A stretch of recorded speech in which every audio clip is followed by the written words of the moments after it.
নমস্কার, সংলাপ অনুষ্ঠানে আপনাদের সকলকে স্বাগত। সংলাপ অনুষ্ঠানে আমরা সবসময় বিভিন্ন বিষয় নিয়ে আলোচনা করে থাকি।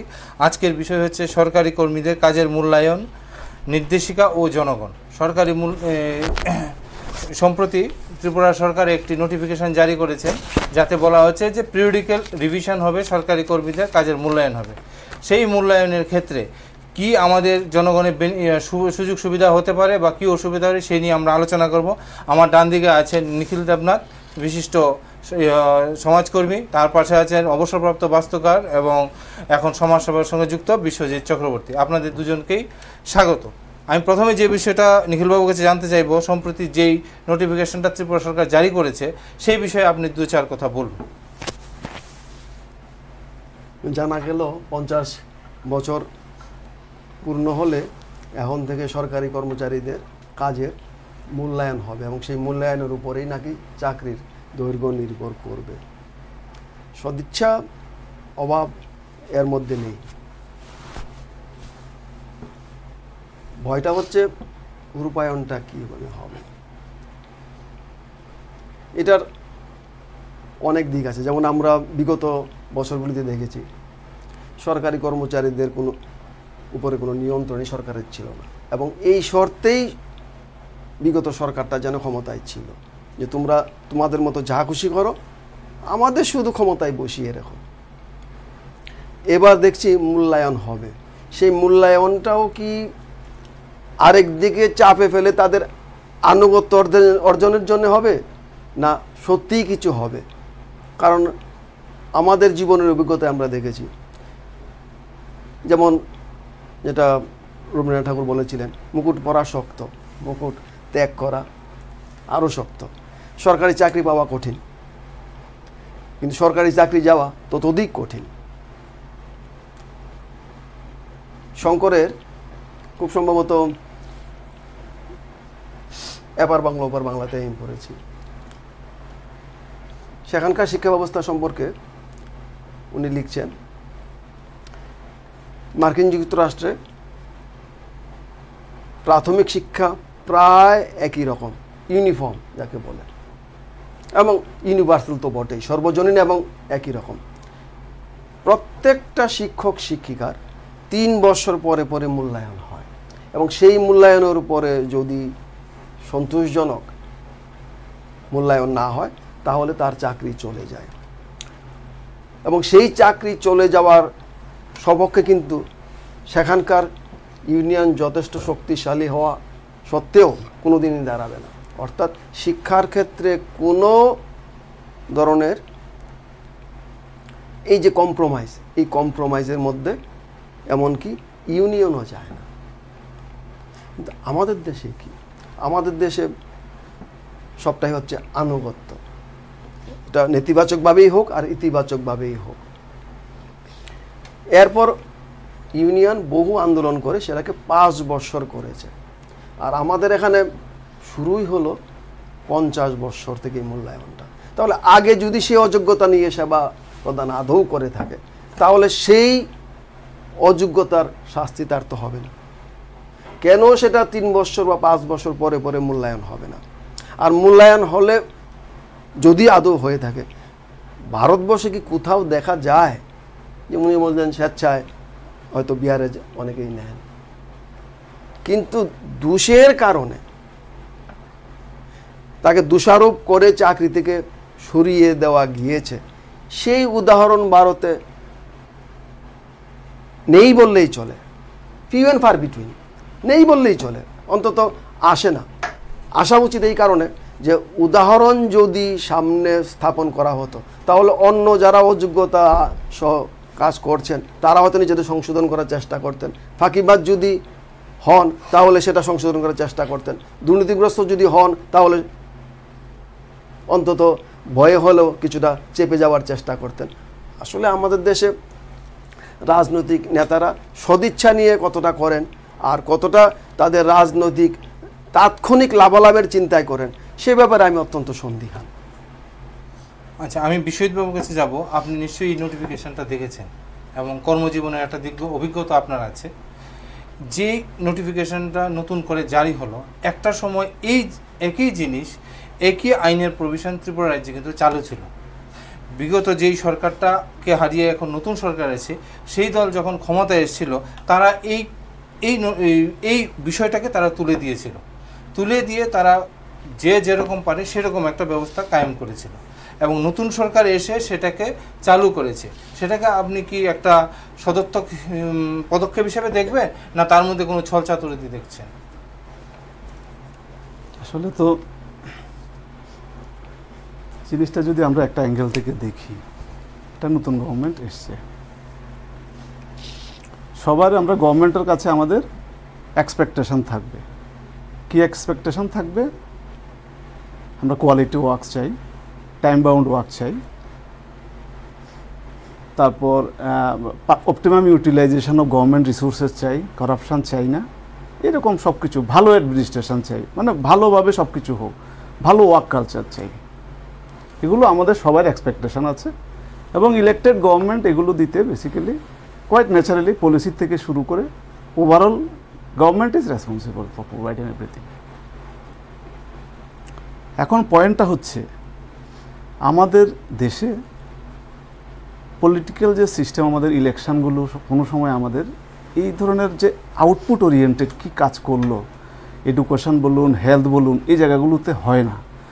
না হওয়ার কারণে কি হচ্ছে, যে যার মতো করে এপিজমেন্ট করে আমরা করতে চাই। এখন গভর্নমেন্ট আমার মনে হয়েছে গভর্নমেন্ট কিছু একটা পারফর্ম করতে চাইছে। নোটিফিকেশন করা, দাদা ঠিকই বলেছেন উনি, যে নোটিফিকেশন ভালোই, কিন্তু ইমপ্লিমেন্টেশন নিয়ে প্রশ্ন থাকতে পারে। সেটা তো সময় বলবে, এটা এখন আমরা এটা বলবো না। কিন্তু গভর্নমেন্টের হাতে আর কি অপশন আছে, এটাও দেখার ব্যাপার আছে। গভর্নমেন্টের হাতে কি আছে? একটা ওয়ার্কফোর্স আছে।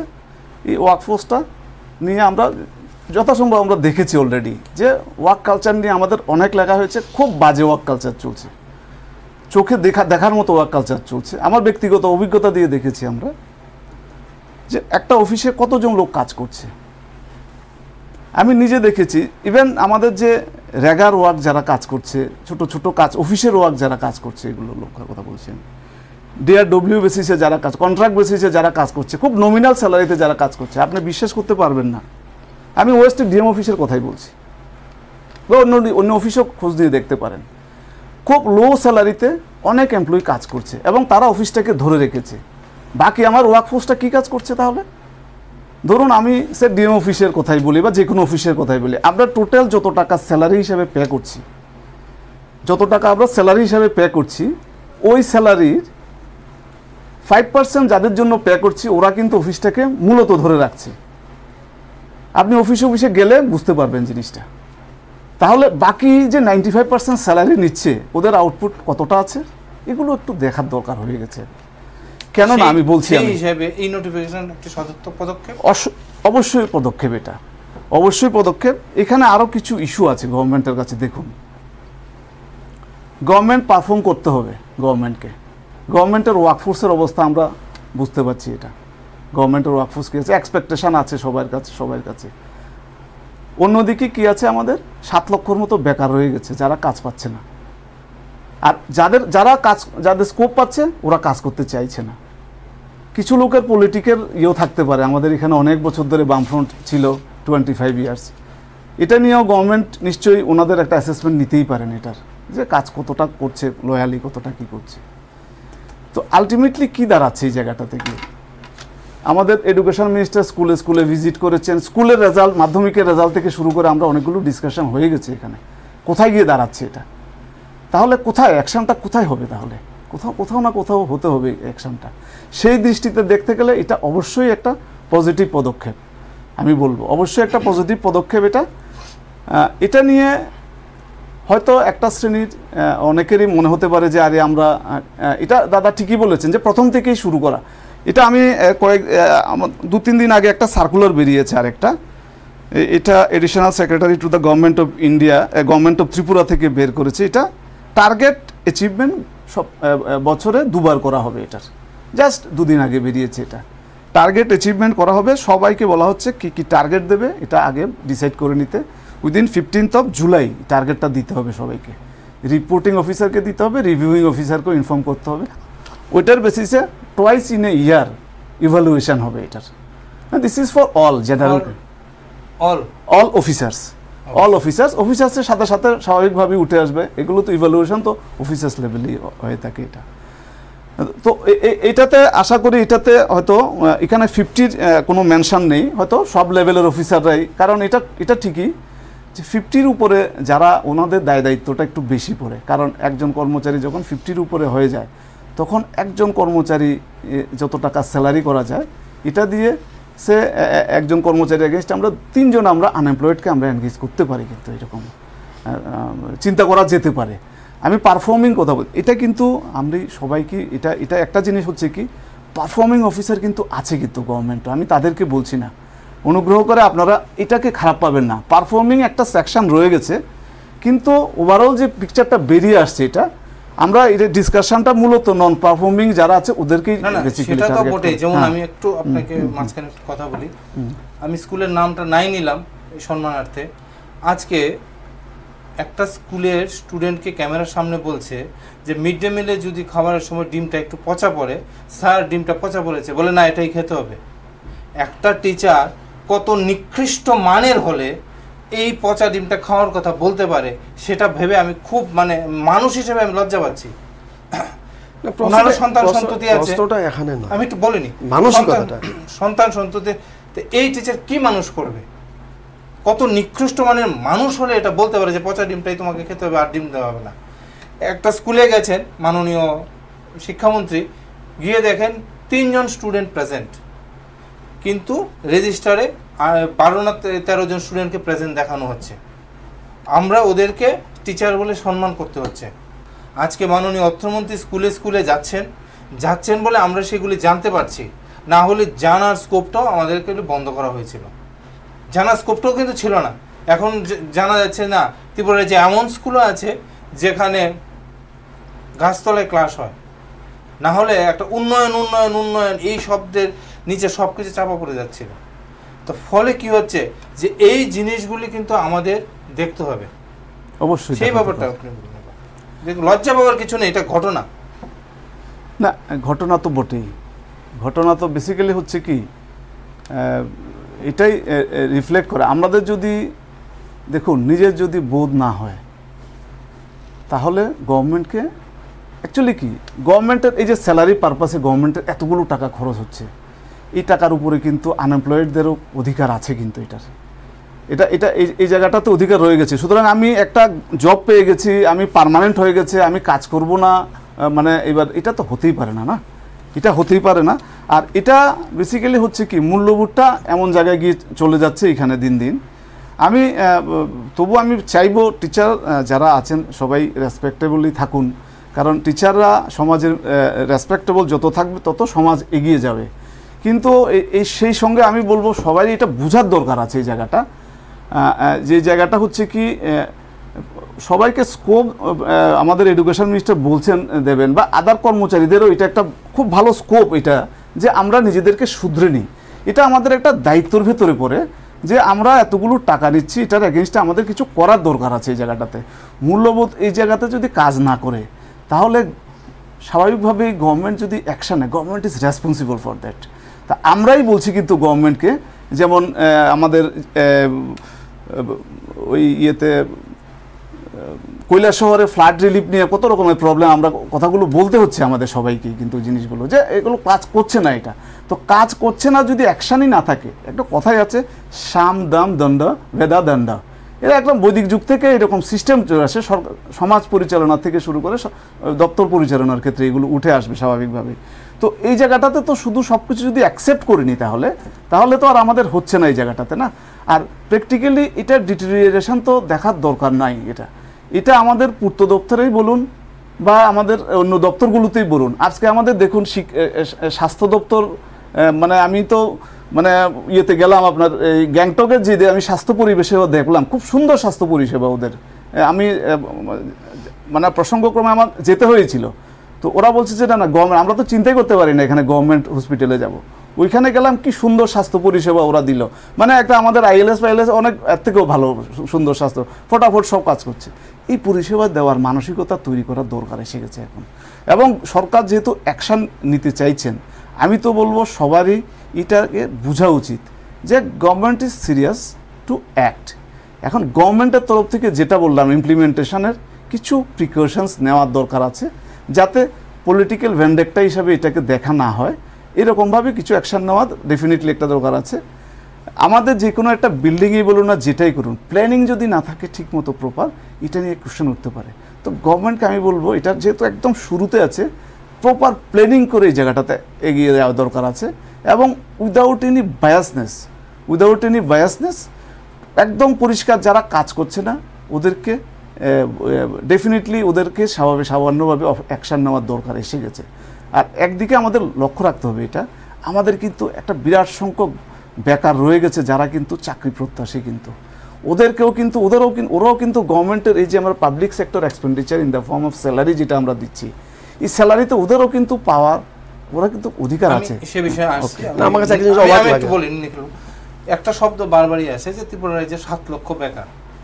বেকার শব্দটার অর্থ যদি আমি বলিনি, বেকার শব্দটা মোটামুটি আমি একটা ধরে নিই যে ন্যূনতম মাধ্যমিক পাস থেকে MA BA BTech MTech PhD করলো, করে পরে এমন একটা ফোর্স তৈরি হলো যেটা কাজ কিছু করবে না এবং সরকার কিছু একটা ব্যবস্থা করে দেবে এবং তারাই বেকার। আমার কাছে তো বেকার মানে যেটা কোনো কাজে লাগে না। কিন্তু মুশকিল হয়েছে কি, বেকার বা শিক্ষিত যুবক বা স্কিলড বলবো, তাদেরকে দিশা দেখানোর দায়িত্ব কিন্তু একটা রাজনৈতিক সদিচ্ছা থাকার দরকার। আমাদের এই যে একসময় একটা আন্দোলন হয়েছিল যে হয় চাকরি দাও না হলে বেকার ভাতা দাও। কোনো রাজনৈতিক দল, আমি ডান বাম সবাইকে বলি, কাউকে বলতে শুনিনি যে না তোমরা নিজেরা কাজ করার চেষ্টা করো, তোমাদের এই কোয়ালিটি আছে তোমরা এটা ইভলভ করো। বর্তমান সরকার বললো যে না, একটা কোয়ালিটি বেসিসে রিক্রুটমেন্ট পলিসি হচ্ছে, সেটা নিয়ে মাননীয় বিরোধী দলের নেতা বলেছেন যে না, শিক্ষক নিয়োগের ক্ষেত্রে একটা রেস্ট্রিকশন চলে এসছে, এই কিছু TPSCর মাধ্যমে রিক্রুট হচ্ছে, বাকিটা যারা মেরিট নেই তাদের জন্য খোলা রাখুন। যদি এটা অত্যন্ত লজ্জাজনক ব্যাপার, কিন্তু ওই করে ঠিক তাদেরকে প্রলুব্ধ করে আবার কর্মহীন করার একটা প্রবণতা তৈরি হয়েছে।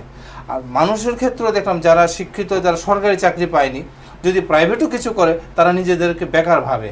এই ভাবনার বিষয়টা কি করে এলো এবং সমাজ জীবনে তার কি এফেক্ট হচ্ছে, নিখিলবাবু যদি একটু বলেন। পাইয়ে দেওয়ার রাজনীতিটা আমাদের এমন মজ্জাগত করে দেওয়া হয়েছে প্রত্যেকটা রাজনৈতিক দল। এবং বিপ্লববাবুর একটা বক্তৃতা আমার মনে আছে, ইলেকশনের আগে প্রেস ক্লাবে আমাদের সিটিজেন ফোরামে বলেছিলেন যে ত্রিপুরা সরকারকে চালাইতো 3য় আর 4র্থ শ্রেণীর কর্মচারীরা। এক্স্যাক্টলি সো, এটাই উপরতলার লোকের। আমাদের কি ডেলিগেশন অফ রেসপন্সিবিলিটির সঙ্গে ডেলিগেশন অফ অথরিটি থাকতে হয়। সেই ডেলিগেশন অফ অথরিটি, উনি ইঞ্জিনিয়ার, উনি বলতে পারবেন, উনি কোন স্তরে আছেন জানি না, কোনো অথরিটি সুপিরিয়ার লোকদের নেই টিল টুডে। একজন কমিশনার পর্যন্ত বলছেন ট্রান্সফার ছাড়া ওনার আর কিছু পাওয়ার নেই। তাহলে ওনার কাছ থেকে ওনাকে বলা হচ্ছে তুমি কাজটা করো, তাহলে কি করে ওনার হাত দিয়ে কাজটা বেরোবে? কাজে এই সমস্ত সুন্দর সুন্দর কথা, আশাবাদ ব্যক্ত করা, এগুলো আপনারা করতে পারেন। আপনারা কি ধরনের মতবাদ পোষণ করেন আমি জানি না। আমি সেটা বলছি না, বেকার যেমন ছাঁটাইয়ের অধিকার, কর্মযোগ্য যদি না হয় ছাঁটাইয়ের অধিকার সুপ্রিম কোর্টে স্বীকৃত আছে। কটা অযোগ্য না, শুধু অযোগ্য আমি বাদে দিলাম, মূল্যায়ন হয় না। হাতে নাতে ধরা বহু দুর্নীতিগ্রস্ত লোক আমাদের আদালতের দীর্ঘসূত্রিতায় রিটায়ারমেন্ট পর্যন্ত দিব্যি চলে যায়, এবং তার পেছনে সাদা লাল গেরুয়া সমস্ত দলের ইউনিয়নের সমর্থন আগুরা থাকে। এই যে একটা চাকরি শর্ত পালন করতে আপনার এই মন্ত্রিসভাকে বলুন না, এই সমস্ত মূল্যায়ন দরকার নেই। যে কর্মক্ষেত্রের 8 কিলোমিটারের মধ্যে থাকার যে আইনটা রয়েছে সেটা প্রয়োগ করুন না। আমি একটা অনুষ্ঠানে যাচ্ছিলাম, ওখানে বলছে যে আমার স্ত্রী 8 বছর সাবরুম যাতায়াত করে চাকরি করছে। আমাকে বলুন যে একটা মহিলা সাবরুম গিয়ে যাতায়াত করে, সাবরুম মানে সত্যি বলছেন? হ্যাঁ, উনি নিজে বলছেন আমার সামনে যে ওনার জীবনী শক্তি কি থাকা সম্ভব যে যাতায়াত করে চাকরি করে উনি দপ্তরকে সেই সেবাটা দিয়েছেন। এটা শুধু একজন মহিলার প্রশ্ন হচ্ছে না, সারা ত্রিপুরাতে বিলুনিয়া, শান্তিরবাজার, উদয়পুর, সোনামুড়া, খোয়ায় গিয়ে যাতায়াত করে চাকরি করছেন। এটা জানে না এমন কোনো লোক আছে? এমন কোনো বিগত সরকার তো আমি জানি এরা কর্মচারীদের ঢালাও ছাড়পত্র দিয়ে রেখে নিজেদের ক্ষমতাটা বজায় রেখেছে, এখনও সেটাই চলছে। ভালো রতনবাবু চেষ্টা করছেন এগুলি করতে। এই যে মন মানসিকতা আমাদের, কেন 7 লক্ষ বেকার বলা হয়, এটা একদম মিথ্যা কথা। এরা প্রত্যেকে কিছু না কিছু করছে, আর যদি কিছু না করে থাকে তারা ওইটারই যোগ্য, তারা আসলে অপদার্থ, কোনো কাজেরই যোগ্য নয়। এরা কাজ করছে না, কি বেতন পায় এরা? কিন্তু এরা আরো বেশিভাবে কাজ করছে। এটা বলছি না আমি হসপিটালের কথা বলছি। হসপিটালে আয়ারা সত্যিকারের নার্সের কাজ করছে। নার্সে যারা রেগুলার স্কেল পায় এরা কোনো কাজই করে না। সেটা হচ্ছে মানসিকতা। কটা নার্সের চাকরি যাবে আপনার অ্যাজ পার অফিশিয়াল রেকর্ডে যেটা আছে, আমি বলছি এটা অফিশিয়াল রেকর্ডে যেটা আছে, এখন ওয়েবসাইটে যেটা আছে, এটা হচ্ছে কি, আমার ছেলে মেয়ে বাইরে বহু বছর যাব চাকরি করে, এখানে কি এমপ্লয়মেন্ট এক্সচেঞ্জে কর্ম বিনিময় কেন্দ্রে তাদের নাম করা আছে, সেটি সহ এখানে কোন লেভেলে কতজন আছে সরকারি ব্যাপারটাই একদম মানে ওই যে বলে না পরিসংখ্যান মিথ্যা কথা বলে না, কিন্তু মিথ্যাবাদীরা পরিসংখ্যান বানায়। এটা স্ট্যাটিস্টিশিয়ানরা বলছেন। এটা যে নতুন কিছু তা না। ব্রিটিশ আমলে যাদের সুশাসন সম্পর্কে আমরা খুব মানে খুব উচ্ছ্বাসের সঙ্গে বলি খুব ভালো ছিল, ওখানে সম্পর্কে আচার্য প্রফুল্লচন্দ্র রায় কি বলছেন দেখুন, সরকারের চাকরি বড়ই সুখের, বসে থাকো, প্রমোশন বা উন্নতি ধাপে ধাপে আসবেই, সময়ক্রমে মোতাবেক তাদের পদ বাড়বেই, এক কথায় দে আর সিম্পলি কিকড আপস্টেয়ার্স, অর্থাৎ লাথিয়ে তাদের উঁচিয়ে দেওয়া হবে। কেবল মাঝে মাঝে বড় সাহেবকে সালান দিতে হবে। এখন বড় সাহেবের জায়গায় এখন সেটা হয়ে গেছে পলিটিক্যাল মাস্টার্স। ব্যাসকমটা আমাদের কি হলো?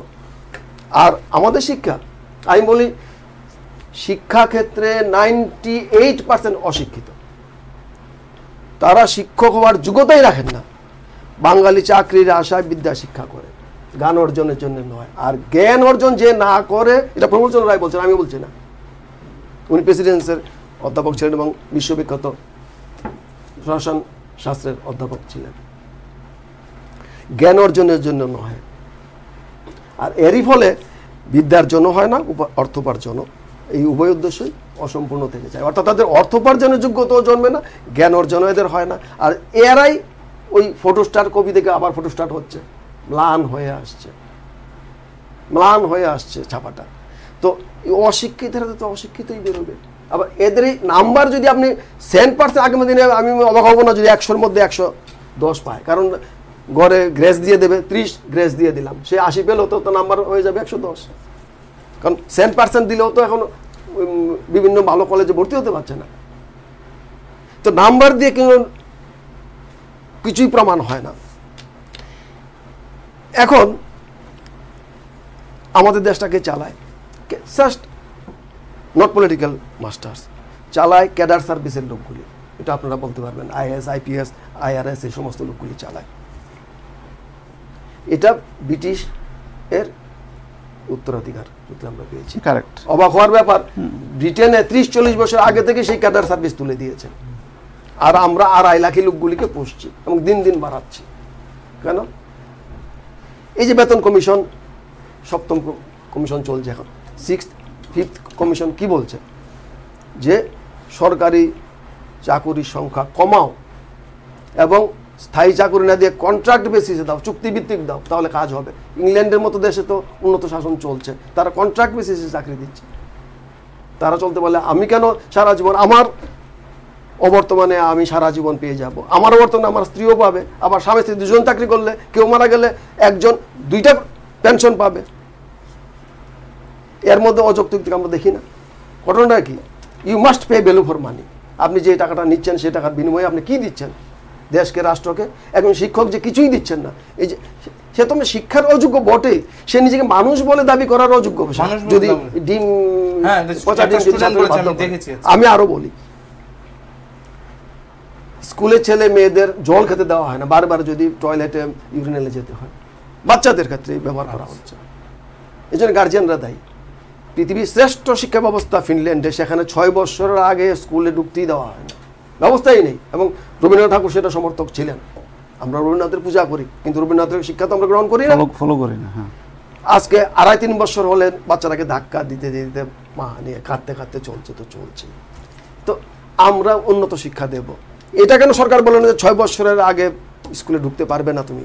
যেই প্রাইভেট পাবলিকের আমি বুঝি না, এটা বাচ্চাদের স্বাস্থ্যের সঙ্গে জড়িত, সারা জীবনের তার যোগ্যতার সঙ্গে জড়িত, তার শরীর মনের গ্রহণযোগ্যতা তৈরি করার সাথে সম্পর্কিত ব্যাপারটা, এটা হবে না। ইংল্যান্ড পারে, আমরা কেন এটা পারছি না? এই প্রশ্নটা কেউ করে না।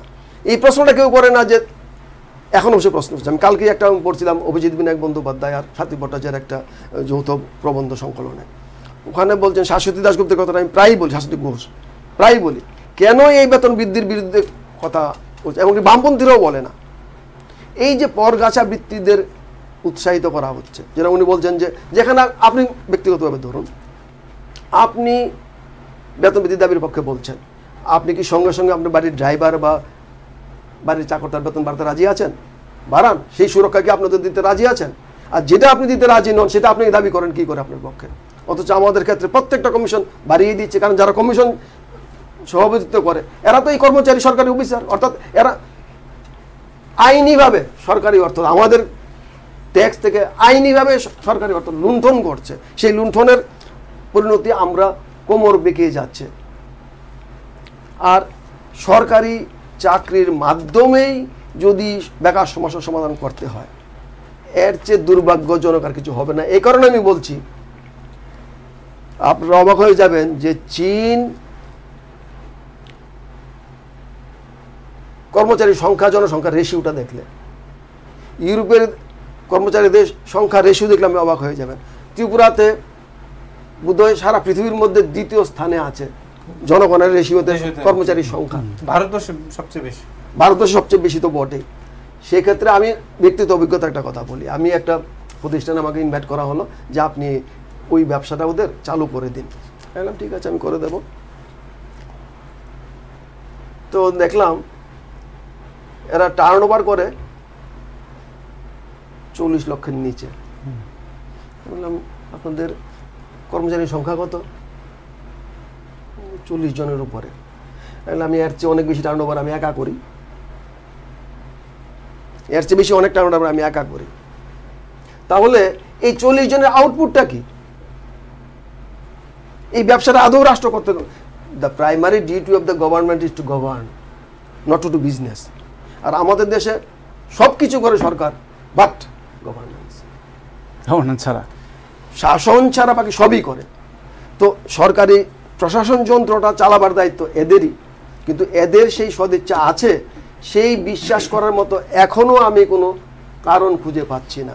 যদি হতো, এই আমি আগেই বলছি, আমি পরিবেশ ঘটনা আইনে বলছি, সরকার একটা উদাহরণ স্থাপন করুক যে স্কুলে মন্ত্রী গেছে, শিক্ষক নেই বা গ্রস মিসকন্ডাক্ট করেছে, তারা then and then why not retrench, why suspension is reward. তাকে স্বাভাবিক বরখাস্ত মানে কি? সে বিনা কাজে পয়সাটা পেয়ে যাবে। কোনোদিন দেখেছেন আপনারা সরকারি উকিলরা কেস যেতে সরকারের পক্ষে যেতে? না, ওইটাই ঠিকই আছে। এটা তো এই ক্ষেত্রে কেন দেওয়া হবে এটা? কিন্তু এই সরকার যদি সদিচ্ছা সত্যি প্রমাণ করতে চাইতো, তাহলে দেন এন্ড দেন যদি সই টার্ন অ্যাকশন যদি একটাকে যদি আপনি শিক্ষা দিতে পারতেন, বাকি সব এমনিতে ঠিক হয়ে যেত। কাজে যে এইগুলো বক্তৃতা ছাড়া কিছু দেওয়া হচ্ছে না। আবার আপনার কাছে আসবো। বিশ্বজিৎ বাবু সৌভাগ্যবশত একজন বাস্তুকার, ফলে ওনার কাছ থেকে আমি একটু কাজের মূল্যায়নের সঙ্গে সঙ্গে প্রজেক্টের মূল্যায়নের ব্যাপারে একটি জিনিস জানতে চাইবো। একটা সময় আমাদের যে একটি দপ্তর ছিল যেটাকে বলতো প্রজেক্ট ইভ্যালুয়েশন ডিপার্টমেন্ট, সেটা খুব সম্ভবত মোটর স্ট্যান্ডের এখানে ছিল, যে আপনারা যারা বাস্তুকাররা যে কোনো একটা প্রজেক্ট করলেন সেটা ঠিকঠাক হয়েছে কিনা, বাস্তবসম্মত হয়েছে কিনা, সাস্টেনেবল ডেভেলপমেন্ট হয়েছে তার ইভ্যালুয়েট করার একটা ডিপার্টমেন্ট ছিল। তো তার সঙ্গে মানে আপনাদের পিডব্লিউ ডিপার্টমেন্ট বা অন্যান্য ডিপার্টমেন্টের একটা দ্বন্দ্ব লেগেই থাকতো, কারণ ওদের দায়িত্ব ছিল খুদ খুঁজে বার করা, আর আপনাদের তো দায়িত্ব ছিল যে না আমরা যা করছি সেটাই ঠিক করা। সেই দ্বন্দ্বটা মিটিয়ে দিয়েছেন রাজ্যের প্রাক্তন মুখ্যমন্ত্রী নিবেন চক্রবর্তী, ওই ডিপার্টমেন্টটাকেই তুলে দিয়েছেন। তার ফলে আমাদের যা অবনমন হয়েছে তা তো আপনি ভালোভাবেই জানেন, যে আমাদের রাজ্যে অতি মানের উচ্চশিক্ষিত ইঞ্জিনিয়াররা আছেন এবং তারা কতগুলি বক্স কালভার্ট করেছেন, যেটা সিপিডব্লিউর ম্যানুয়ালে নেই, যে আপনি বক্স কালভার্ট করতে পারেন না। চেন্নাই ফ্লাডের পরে আমরা দেখেছেন তাদের শিক্ষার মান এতই উঁচু, অত্যন্ত লজ্জাজনকভাবে এখন আবার সেই বক্স কালভার্টের মাঝে মাঝে তারা আবার কতগুলি হোল তৈরি করছেন। দেখে আমার নিজের ব্যক্তিগতভাবে লজ্জা বোধ হয় যে তারা কোথায় পড়াশোনা করেছে, তাদের মেরুদণ্ড কোথায়, যে একজন দায়িত্ববোধ নিয়ে যে নিজের দায় স্বীকার করে নিয়ে যে আমি একটা এত বড় ভুল হয়ে গেছে। আপনি কি চাইবেন যে সেই প্রজেক্ট ইভ্যালুয়েশন ডিপার্টমেন্টটা যদি এখন হয় কতটা সঠিকভাবে কাজ করবে সেটা আমি জানি না, একটা সময় সঠিকভাবেই কাজ করতো এবং তার ফলে দ্বন্দ্ব হয়েছিল, তার জন্যই তুলে দিয়েছে। আবার সেই ডিপার্টমেন্টটা চালু হোক এবং আপনারা যারা এই কাজগুলি করেছেন সেইগুলির একটা মূল্যায়ন হোক। কারণ জনগণের কাছে হেওয়া থেকে দপ্তরের কাগজের মাধ্যমে হেওয়াটা বোধ হয় কিছুটা সম্মানজনক, যদিও অসম্মানের, তবু কিছুটা সম্মানের, যে অ্যাটলিস্ট সাধারণ জনসাধারণের চোখে পড়ে গেলেন না। কারণ চাকরি পাওয়ার ক্ষেত্রে ন্যূনতম অনেকটা বছর পড়াশোনা করতে হয়, তো তারপরে যখন এইগুলি দেখে যারা পড়াশোনা করেননি তখন বলবে যে আরে এটা কি হলো। আপনি কি বলবেন? সত্যি কথা বলতে কি, কাজের মূল্যায়ন দপ্তরে দপ্তরে আমি অনেক বছরই তো চাকরি করলাম, সেন্ট্রাল গভর্নমেন্টও ছিলাম। সেন্ট্রাল গভর্নমেন্ট অনেক বেটার আমি পেয়েছি এই জায়গাটাতে। স্টেট গভর্নমেন্টের কথা না বলাই ভালো। আমি যেটা দেখেছি, আমার অভিজ্ঞতা যেটা বলেছে, হস্তক্ষেপটা কি কম? হ্যাঁ, অনেক অনেক বেশি। কাজের তো মূল্যায়নের ব্যাপারই নেই। আপনাকে কাজ করতে দিচ্ছে কে? দিচ্ছে আপনাকে কাজ করতে দিচ্ছে কে? দেখুন, এগুলো নিয়ে আমি তো ভিআরএস যেহেতু নিয়েছি, আমি এটা নিয়ে আপনি বলুন আপনার বক্তব্য মানুষকে, জনসাধারণকে এবং নতুন সরকারের যে সদিচ্ছা দেখাচ্ছে তাতে সাহায্য হবে। দেখুন, আমি এতটুকুই বলতে চাই, এখানে প্রত্যেকটা ট্রান্সফার পোস্টিংয়ে আপনি দেখবেন, এখানে আপনি বুঝে যাবেন এখানে আপনাকে কি কাজ করছে। সেকেন্ডলি, যে কোনো একটা অফিসে যেমন আমি কাজ করলাম, এখানে ভিআরএস এর আগে কিছুদিন কাজ করেছি, আমার সাথে কি করসপন্ডেন্স হয়েছে, ফাইল প্রসেসিং, চিঠিপত্র, কমেন্ট, ইচ্ছাগুলো, এগুলো দেখলেই সব পেয়ে যাবে ইনফরমেশন, কোথায় কি আছে। আমার কিছু বলার দরকার নেই, খুলে everything is there on record. আমার ব্যক্তিগত ব্যাপারটা আমি জানতে চাইছি না, মানে আমি প্রজেক্ট ইভ্যালুয়েশন ডিপার্টমেন্ট যেটা ছিল, অবশ্যই এটা নিয়ে একটু কিছু, হ্যাঁ অবশ্যই। এবং হচ্ছে কি, সপক্ষে যদি কোনো যুক্তি আপনার মনে থাকে সেটাও বলুন। একটা হচ্ছে কি, গভর্নমেন্টের একটা ইন্টেনশন থাকতে হবে ভালো কাজ করার জন্য, সেটা বর্তমান সরকার দেখাচ্ছে।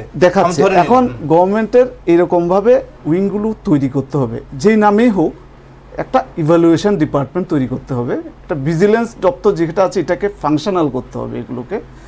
আর মনিটরিং মেকানিজমটাকে, ইভ্যালুয়েশন এটা ওয়ান ফর্ম অফ মনিটরিংও করা যেতে পারে আলাদাভাবে। মনিটরিং মেকানিজমটাকে খুব স্ট্রং করতে হবে এই জায়গাটাতে। এবং প্ল্যানিংয়ের ভেতরে বিভিন্ন রকমের যারা সোশ্যাল অ্যাক্টিভিস্ট আছে, আপনার যারা সমাজের জন্য চিন্তা করে, এসব ধরনের লোকদেরও উঠা দরকার। যেটা উনি বলেছেন, খুব সত্যি কথা বলেছেন, যে ব্রিটিশরা যে অ্যাডমিনিস্ট্রেশন আমাদের দিয়ে গেছেন, ওইটাকে আমরা ক্যারি ফরওয়ার্ড করে চলেছি। এখানে অফিসারদের আমরা আমাদের ব্যক্তিগত স্বার্থে ইউজ করার জন্য, মানে পার্টির স্বার্থে ইউজ করার জন্য তৈরি করা যাচ্ছে। আজকে কেন এই জিনিসগুলো উঠে আসে না? এটা কারণটা হচ্ছে কি, সবাই চায়, অনেক ভালো লোক রয়ে গেছে কিন্তু কাজ করতে চায়, কিন্তু আজকাল কি হচ্ছে, প্রাইমারি এডুকেশনও শেষ হয়ে গেছে, একটা দিকে তৈরি হচ্ছে না। আর সেকেন্ড হচ্ছে, মানুষ কম্প্রোমাইজ করতে করতে এমন একটা জায়গায় পৌঁছে যাচ্ছে। আজকে যদি পার্সোনালিটি থাকতো, আজকে অনেক লোক আজকে চাকরি করতে পারতো না। এখানে চাকরি করতে পারছে, একটা কারণটাই হচ্ছে ওরা টু এনি এক্সটেন্ট নামতে রাজি আছে for the sake of earning. এবং আমার তো মনে হয় একদম সত্যি কথা যেটা, যে এরকম চলতে থাকলে খুব বেশি দিন লাগবে না, সিভিল সোসাইটির সঙ্গে এমপ্লয়ীদের একটা বড় বিরোধ লেগে যেতে পারে এই জায়গাতে ইন ফিউচারে।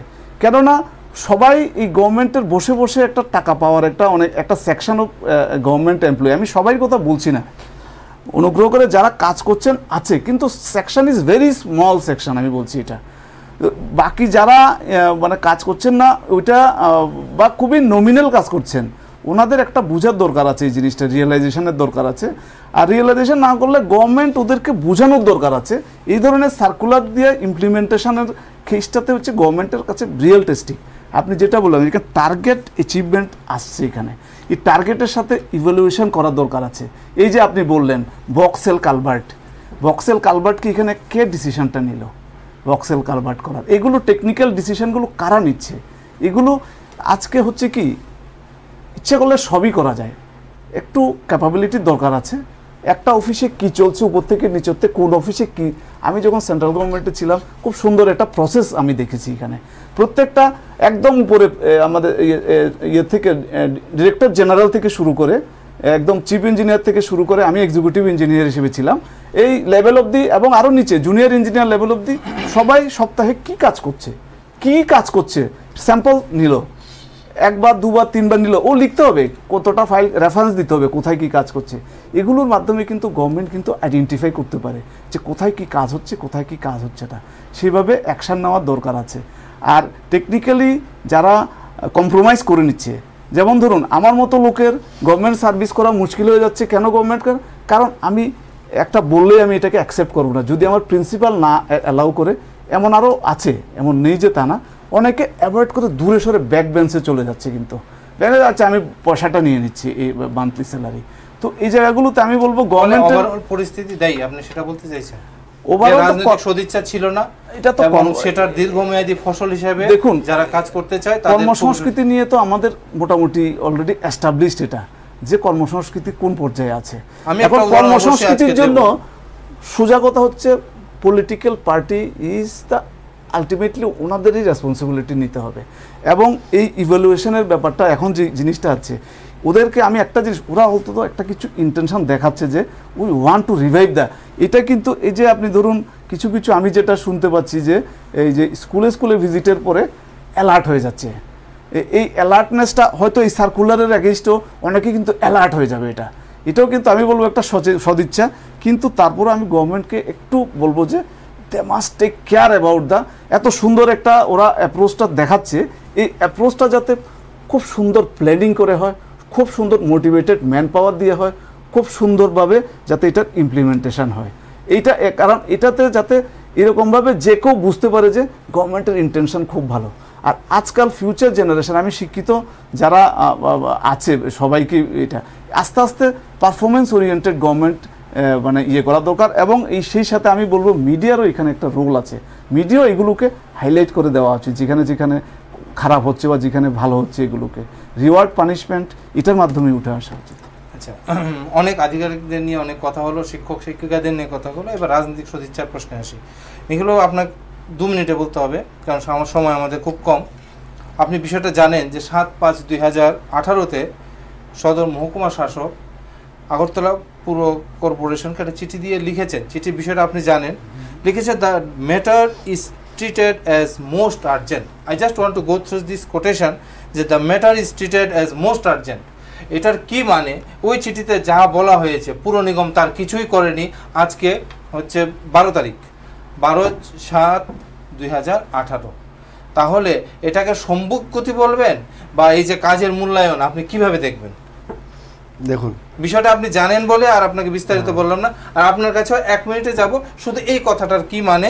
7/5/2018-তে লেখা হয়েছে এবং আজকের ডেট ধরুন, যেই কথাটা এই চিঠিতে বলা হয়েছে তার কিছুই করা হয়নি। আমি 70 সালে কলকাতায় ছিলাম, এখান থেকে সময় ভীষণ কম, ডাকের চিঠি 1 মিনিট দ্বিতীয় দিনই আমি পেয়ে যেতাম। এরপর ডাকে চিঠি যাওয়া বন্ধ হয়ে গেল, এখন স্পিড পোস্ট চালু হলো। স্পিড পোস্টটাকে এই প্রতিশ্রুতি দিয়েছিল যে একদিন 24 ঘন্টা 48 দিন পৌঁছে দেবে। গুয়াহাটিতে আমার একটা স্পিড পোস্ট চিঠি গেছে 13 দিনে, তারপর স্পিড পোস্ট আমি ব্যবহার করে বন্ধ করে দিয়েছি, এটা স্নেল স্পিড পোস্ট হয়ে গেছে। This is the work culture in India. কিন্তু স্পিড পোস্ট সার্ভিসের জন্য আমাকে বহু টাকা খেয়াল আছে। ঠিক তেমনি এসডিও এই সময়টা নিয়েছেন, এসডিও অপরাধী,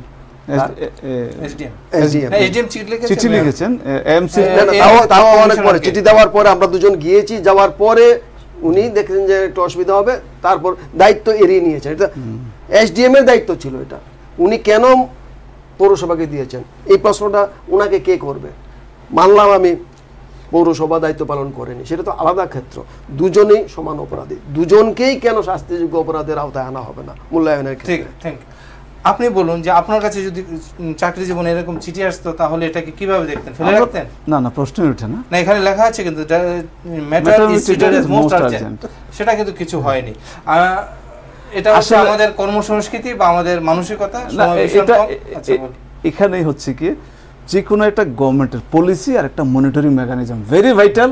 এবং এই যে জিনিসটা এখানে উঠে এলো, এটা দেখেই আমরা অবজার্ভ করা দরকার আছে যে দেখা যাক না এরপরও অ্যাকশন হয় কিনা। এই বিষয়টা নিয়ে তো ত্রিপুরার কয়েকটা পত্র পত্রিকায় উঠেছে এবং এই ডিসকাশন এখানে ডিসকাশনও হয়েছে। তারপরে সরকারও কি দৃষ্টিভঙ্গি নিয়েছে এর ক্ষেত্রে আমাকে বলুন।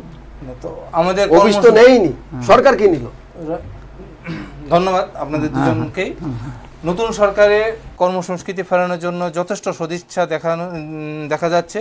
গভর্নমেন্ট নোটিফিকেশান যেটা বেরোচ্ছে সেটাতেও দেখা যাচ্ছে, এবং মাননীয় মন্ত্রী, শিক্ষামন্ত্রী বিশেষত ঘুরে ঘুরে বিভিন্ন স্কুলে গিয়ে যা আবিষ্কার করছেন তাতে লজ্জায় মাথা হেঁট হয়ে যাচ্ছে। কিন্তু আশা করব ভবিষ্যতে এই সমস্ত ভুলগুলি সংশোধন সরকারি কর্মচারী এবং শিক্ষকরা করে নেবেন। জাপানে নাকি কোনো ট্রেন 9 সেকেন্ডের বেশি লেট হয় না, ততটা আমরা আশা করি না, কিন্তু ন্যূনতম ভাবে এইটুকুনি আশা করি যে টিচার ইজ মোস্ট আর্জেন্ট, কিছুটা কাজ আরও তাড়াতাড়ি হবে, সেই আশা আমি করি। এবং আপনাদের সকলকে আমি ধন্যবাদ জানাই। ধন্যবাদ, ভালো থাকুন, সুস্থ থাকুন, নমস্কার।